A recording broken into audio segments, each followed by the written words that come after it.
Today's ride, Triumph Scrambler 1200xe. This is the taller version, but not as tall as my KTM over there. I wanted to try it for many reasons. I missed my Triumph, and this was actually on the list of bikes that I wanted to buy when I was looking for the last bike, and I ended up buying that one because I got so much extra with it, although this would have been roughly the same price. It feels very weird to ride, mainly because it's so flat. This is a used bike. It has upgraded suspension. The little wind deflector has been put on later, but other than that it's in stock condition and it's very new.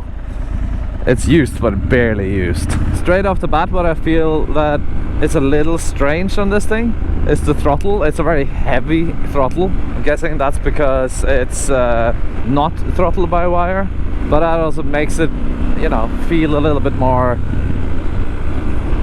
I don't know, organic is maybe the word. And the grip point on the clutch is really close. Like, don't have much playroom.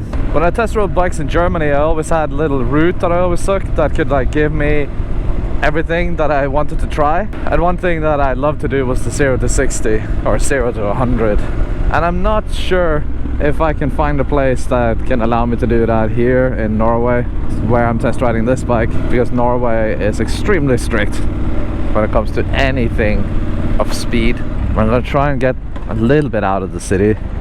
In the worst case, I'll just go on the highway, and hopefully that will give me the sense of speed on this thing, because I haven't gotten it past third gear yet. Up here I think I can do a 0 to 100 somewhere. Here we go. It's downhill though, but that doesn't matter. 10 kilometers start there, so 10 to 100. Now let's go lower. Rolling start 10, 8 to 100, and let's go.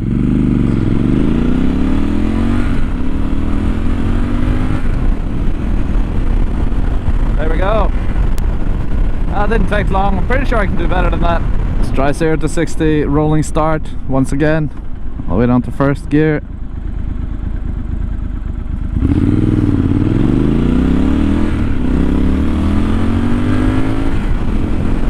There.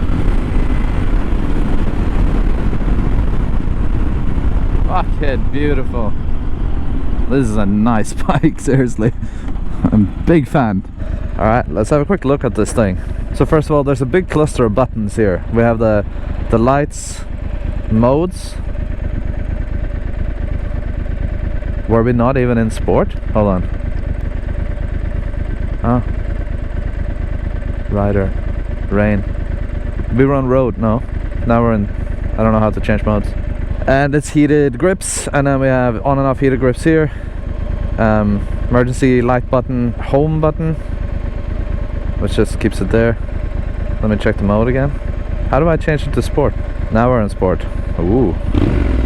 Okay, we're in road the entire time. But that's basically the cockpit. Nice little thing here, which you can navigate around. Yeah. And then how does it look on the stand?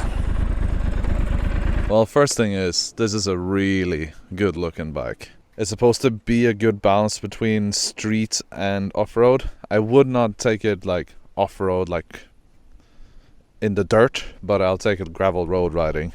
I think my favorite thing is the tank on this thing. I just love that ribbon that just goes across the tank like that. But I also want to add that I also love the petrol cap.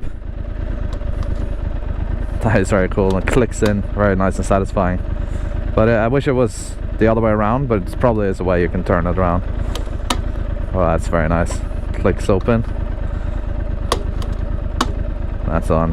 And funny enough, I was thinking that I won't like a bench seat like this, but it is actually quite nice. And you could fit 2 people on this. It even has passenger pegs, but I wouldn't recommend it. And also the line on the other side with that exhaust just looks so fucking good. And the heat panels here, they really work. So you don't feel the heat of the exhaust at all. I can probably touch it. Yeah, see? Okay, that's warm. So it's warm here, relatively cold here, warm here again. But I didn't like burn my hand, so it wasn't like horrible, but it wasn't pleasant either. But your legs will go down here, so you'll be fine. Now, how does this baby sound?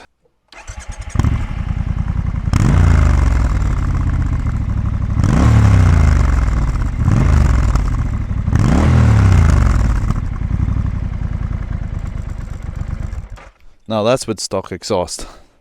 Sounds good already, but I think with some proper exhaust on there, it will sound real damn good. The next question, how do I look on this beautiful bike? So I'm about 190 centimeters tall. I have no idea what that is in American measurements. 6 foot something, I don't know. When I have it upright, I can flat foot it, as you can see. And you can also see how my legs sit with the exhaust there. So it doesn't burn me at all, but you probably shouldn't ride this in shorts. But you shouldn't ride any bike in shorts. I think we got to take the bike back to the dealership now before they send some police out to find me.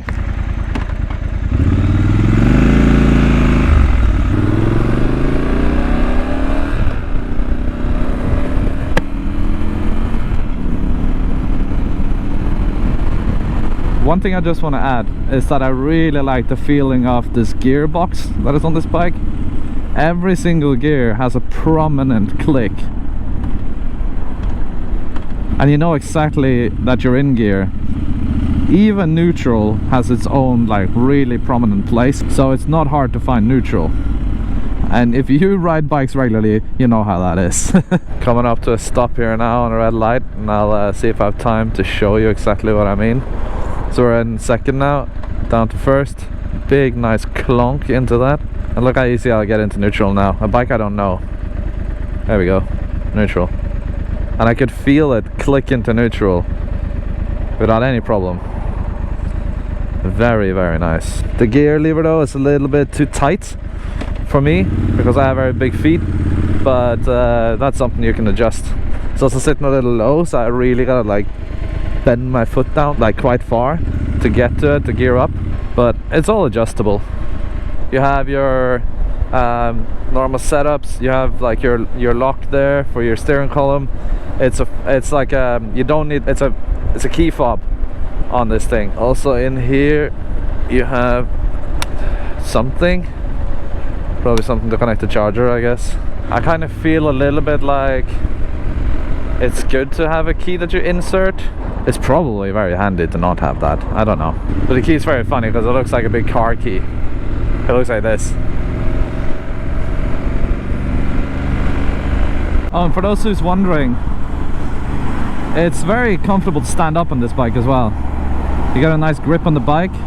I would have probably put some risers on the handlebars, just because I'm very tall. But for someone who's not as tall as I am, it's a nice in the current setup. Now, believe it or not, this bike is not mine, and it is for sale, and you can buy it at AMD Motorcycles, AMD Motorsykler, here in Oslo. If I had more money than sense, I would buy it myself, but I don't. So I currently cannot pick this one up, but you can.